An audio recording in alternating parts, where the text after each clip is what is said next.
Spring football is in full swing, and now we have Alabama A&M who have had their spring game. And you know we're going to go ahead and give us a quick rundown on everything that we saw during that game to give you some insight on what you can expect from the Alabama A&M Bulldogs this upcoming football season. We're going to get into it right after this.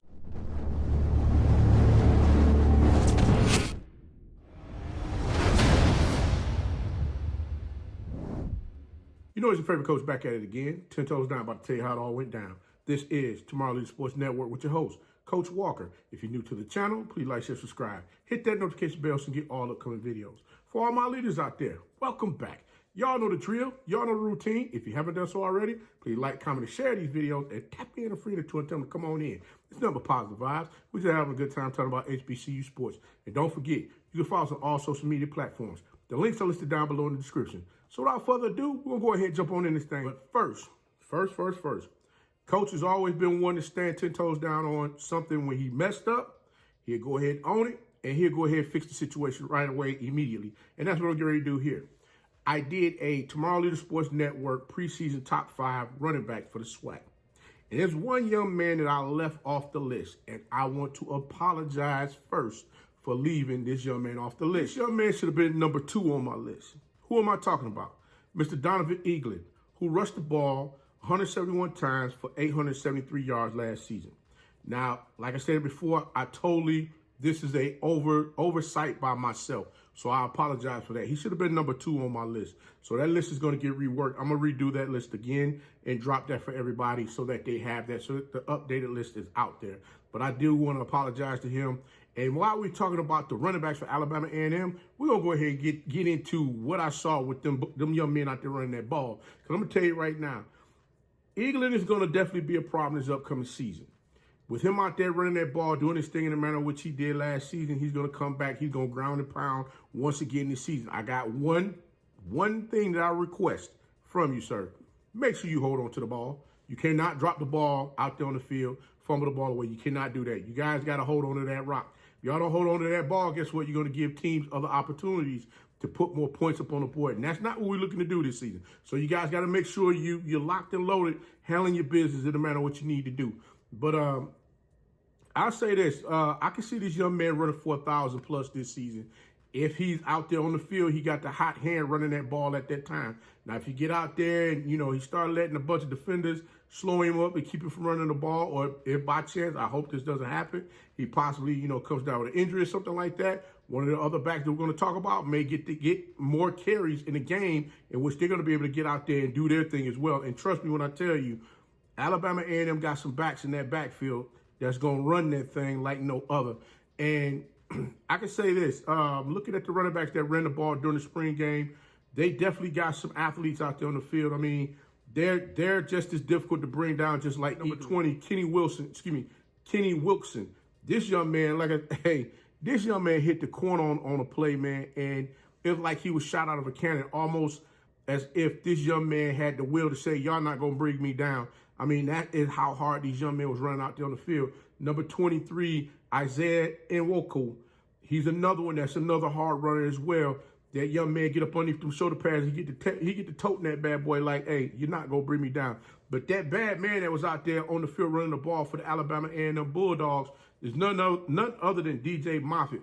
Now, he showed that he's very shifty with running that ball. He as well as Eaglin got to make sure that he holds onto that ball when he's running that ball, because he fumbled the ball right before he got that big play where he ran the ball, I think, for like 25, 30 yards for a touchdown. So in this instance, in each one of these instances, as far as watching them out there on the field, running the ball during the spring game, I got to say, hey, guys, you got to make sure you hold on to that ball. It is imperative that you hold on to that ball this upcoming football season. But looking at that running back room for the Alabama A&M Bulldogs, they're going to be just fine. They have athletes in there that can get after it and run that ball. We're going to go ahead and jump off into them big uglies up front. Y'all know I want to talk about them trenches. I'll say this. The offensive line for both sides, the maroon and the white team, guys, we got to work on some things out there on the field, because on both sides of the ball, there was a lot of leakage going on out there within the interior line of scrimmage where guys was able to break through. Like it was almost like a jailbreak out there in some instances where defenders were not being blocked. And it was allowing plays to be disrupted as well as quarterbacks knocked around out there. I mean, It was almost as if this was a straight up game that was being played between these two teams. And I'm like, y'all are on the same daggone team. I love it. I love the competition. I love the, guys wanting to get out there and showcase what they can do against the other side. Letting them know, hey, listen, I'm out here to play some ball. I want me an opportunity to get me some playing time this season. So I'm going to let coach know I can get out here and bust some butt with the best of them. And that's exactly what they were doing. But when looking at all of that, I must admit, you guys got to make sure that you shore up that protection of them quarterbacks out there, because as I stated before, there's a couple of quarterbacks that got knocked around in which they didn't need to, but you had that leakage coming off the edge and, somewhere a little bit in the middle there. So you got to fix that situation as well. But like I said, other than that, everything looked pretty decent on their offensive line as well. The Bulldogs definitely got some players that can get out there and really get after on the defensive side of the ball. I'll tell you this. Number 9, Jordan Mitchell. 54, Dimitri Morgan. Number 19, Nakobe Meyer. Number 50, Demetrius Biemby. Number 93, Darren Wesley. Number 44, Malik Petrie. Number 4, Zarion Hayes. When I say was getting after it, man, between them linebackers and the interior defensive line out there for the Alabama A&M Bulldogs, they not playing no games. They're coming up the field. They letting you know, hey, listen, if you don't put your hands on me and block me, I'm going to crack your quarterback or your running back, whoever's getting that ball back there. Because I believe it's number 4, Zarion Hayes, shot through that defensive line like a daggone rocket coming out. Shot through that defensive line like a rocket being shot out of a tackle, eagling in the end zone for safety. So all I'm saying is, guys, these young men is definitely getting out there balling, leaving it all out there on the field. Now, I know some folks going to be like, oh, coach, they playing against each other. Everything wouldn't line up the way it need to be. You try to get them a little bit more credit than what they need to be given. Well, I'm going to tell you this right now. We're going to see athletes that's going to be out there on the field on both sides of the ball for every team that's going to have a spring game that's coming up in the coming weeks, and those that have already had their spring games. But I'm going to say this, and I want you to hear me clearly. A lot of times when you're looking at the one-on-ones that's going on out there on the field between the teammates out there on the field, look at it from this perspective. You got guys that's out there busting their hump that they went through all of this spring practice camp to see exactly what they can do as far as being able to make sure they have themselves in position to be a part of the rotation when the fall season hits. And a lot of these guys, they're not looking to stand around out there on the sideline and just do nothing. So trust and believe these young men are out there putting in the work. Not only that, but I'm looking at a lot of the little things that they were doing. Footwork, as far as staying low, shooting gaps, things of that nature. These young men were out there making plays. I'm just saluting everybody out making plays, and I'm sure there's some folks out there that I may have missed. But I just wanted to hit a couple of key athletes that I did see make some plays out there on the field that just had me in awe. Like, wait a minute, these young men can really put on and do some things. But got to give credit to the defensive coordinator, Coach Bower, who was putting those blitz packages together for both sides, trying to, see exactly what they could get away with, what they can't get away with, looking at the different shifts as far as with the defensive linemen. That was confusing to both offensive linemen from time to time. You had a couple of guys that jumped off sides, false starts, things of that nature, because they saw that shift. And when you see that shift, sometimes you're trying to now get yourself envisioned as far as what your assignment is. Who is it that you need to block up there on that line of scrimmage to prevent somebody from getting back there in that backfield? And that shift definitely caused some confusion. So we're going to see that go on again this upcoming season. They did it a little bit last season, but you can definitely see it's going to be another problem again this upcoming season. So y'all get ready for that as well. Alabama A&M has some receivers out there that can go get that ball. And the Bulldog receivers, like I said, they still got some time and the things that they need to work on as far as with the quarterbacks, but they definitely got some guys that can get out there and catch passes in some nasty weather that's going on out there. Because remember, it was raining out there. It was raining pretty bad out there in the beginning. It was the ball that, was placed out there on the field from time to time. The ball's a little slippery. We saw a couple of balls that was underthrown, some that skipped across the field, things of that nature. So we did see some inconsistencies as far as with throwing the ball. Now, again, number 2, Terrell Gardner. Number 3, Donovan Wright. 13, Braxton Tolliver. And number 6, Keenan Hambert. Look here. Alabama A&M got some receivers that's gonna cause for some of these defensive backs to line their behinds up and come on get this work. And you're gonna see some one-on-one action going on with them during the season. And I'm gonna trust and believe when I tell you this, you're gonna see these young men win the one-on-ones if your DBs is not on point and their footwork is up to par as far as making sure that they're able to twist them hips, breaking the coverage like they're supposed to.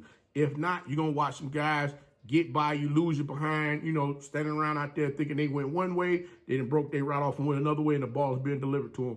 Trust me, when I saw number 13, Braxton Tolliver, catch that touchdown pass from Xavier Langford, it was a thing of beauty. Not only that, but then you got Donovan Wright, who caught a touchdown pass from Ashley Tucker Jr., who both of those guys were on the maroon side of the ball. So, look, they got some athletes over there, guys. Trust me when I tell you this. Now, as far as the DBs, I'm gonna tell you this. The DBs, I need to go back and relook at some things. 2 defensive backs for the Alabama A&M Bulldogs, they did get caught sleeping. They did get caught sleeping at the wheel when those 2 touchdowns were caught out there on the field. But like I said, got to go back and check that out. And I'm sure Coach Maynor and his coaching staff, they're going to go back and rewatch the film and look at everything that they need to look at. And trust me, they're going to make some adjustments. They're going to bring in some more athletes, probably this summer, that could possibly come in and fill in some of those spots that they think may be a little weak. So, guys, while you're on your spring break, while you're on your summer break, make sure you're working on your craft. Don't look at it like, hey, spring ball is over with, I can go ahead, kick back and relax. No, it's time to go back to work. Do what you got to do. When you get home for the summer, get your trainer, get to work. Don't sit back on your laurels thinking that it's all over with and you're going to come back in here and you're going to be easy peasy and everything going to work the way you want it to. No, make sure you keep that grind going, all right? Alabama A&M Bulldog fan, trust and believe. You guys are going to shock some folks this upcoming season. But like I stated before, just looking at, the quarterback play for the future is definitely going to be very bright. You guys got some athletes over there as well that came into the program this year, like number 17, Howard Thornton. He got to know when that clock is ticking in the back of his head, letting him know it's time for him to go ahead and get that ball out of his hands or throw that ball to the receiver. If the receiver is not open, throw the ball away, son. Better yet, if you can't get yourself out the pocket, roll out far enough to where you're outside the tackle box. That way you can throw the ball away and there's no flag. Number 13, Xavier Wright. Same thing. You got to know when that clock is ticking. Like I said, you guys are taking shots unnecessarily because you hold on to the ball too long. You patting that ball, trying to find an open receiver when you can just go ahead and let that thing throw it out of bounds or pull it down and take off and run with it. Like I said, both of these guys, they definitely going to need to get a little bit more familiar with the playbook as well as Ashley Tucker Jr. He's going to need to, get himself a little bit more familiar with it as well. Tucker Jr. is a dual threat quarterback in which he doesn't have a problem pulling the ball down and taking off with his legs. The only problem was it seemed like the speed of everything that was going on was kind of getting to him just a little bit because he took a lot of shots that he really didn't need to take from the defense out there during the spring game, which in one instance he got hit and his helmet rolled off. I'm like, wait a minute. That was a little spooky right there. But like I said, other than that, he's a tough young man that's going to get out there and ball. And like I said before, he did throw the touchdown pass to Donovan Wright out there on the field. So salute him for that. Man, he definitely throw the ball down the field. He just got to understand that if it's not there, throw the ball away and live to play another down. Don't try to force anything in the coverage thinking that somebody's going to catch that pass because 9 times out of 10, trust and believe, you're going to have a DB out there that's going to be one of them ones that's going to go up and get that ball at the highest point where you thinking you're going to drop that bad boy in the basket to your wide receiver. So that's just food for thought for you to think about. But like I said, other than that, this was a spring game in which, we already knew we was going to see some things here and there that's going to make you question exactly what could we very well see when the fall season get here. Now, the man that ran the show, Mr. Xavier Langford, number 16, he showed true poise in the pocket out there, letting everybody know, hey, listen, he has the offense under control as far as what Coach Maynor and the offensive coaching staff is looking to do with that Bulldogs offense. Now, he did have a couple of throws that was a little short. He did skip one as well out there on the field. But he did, like I said, he got the offense under control, was able to drive them down the field within the last minute of the first half and was able to go ahead and put up another score on the board. I think they were up 22-8 before the halftime. So you got to salute him for that. He's able to get out there and just move that team up and down the field with that offense with no problem. Now, one thing I will say is this. In the second half, you got to bring that same consistency When you're coming out of the halftime, just like you did going in, that initial drive coming out in the third quarter, you got to make sure you put something together to keep moving that ball down the field. Again, all in all, I like what this young man is doing out there on the field. You can see some growth in this game. He was able to pull the ball down, take off and run when he needed to. He's definitely a big quarterback that's going to be very difficult to bring down. Not only that, but you also saw this young man, he was able to throw the ball away instead of trying to throw the ball in the coverage to make a play when that play wasn't there. Him putting the ball in positions to where only the receivers were able to make those catches on passes, that was a great thing also. But receivers, all receivers out there, you guys got to make sure them balls hitting your hands, you got to catch them. It doesn't matter what type of weather you're in, because there was one ball where the receiver should have caught it, didn't come down, and I think the ball either got slapped away or something or another. Salute to the DBs on making that happen. Spring football. And we already know there's going to be some changes that's going to happen here and there, and a lot of you guys are going to get more comfortable in playing the positions that you play. Also, Quincy Casey didn't play in the game due to him being injured. Wish him a speedy recovery. Hope everything is well. Look forward to seeing him get back out there on the sideline with the team. But guys, I got to salute the Alabama A&M football coaching staff on putting the spring game together, in which they had the young men out there ready to showcase their talent and skills. Let everybody, the Bulldog fans, know what they can expect from their team this upcoming season. And I'm going to say this one more time. Guys, do not take this Alabama A&M team lightly. Trust me when I say to you, Coach Maynor and the coaching staff, they're building something over there that they're going to put together, and they're going to shock a couple of folks this upcoming season. So if you come out there taking them lightly, you might be one of them ones that they end up biting. So I'm just going to tell you right now, you better pay close attention to what's happening. But guys, Coach going to go ahead and get on up out this thing. But until next time, be the one in lead.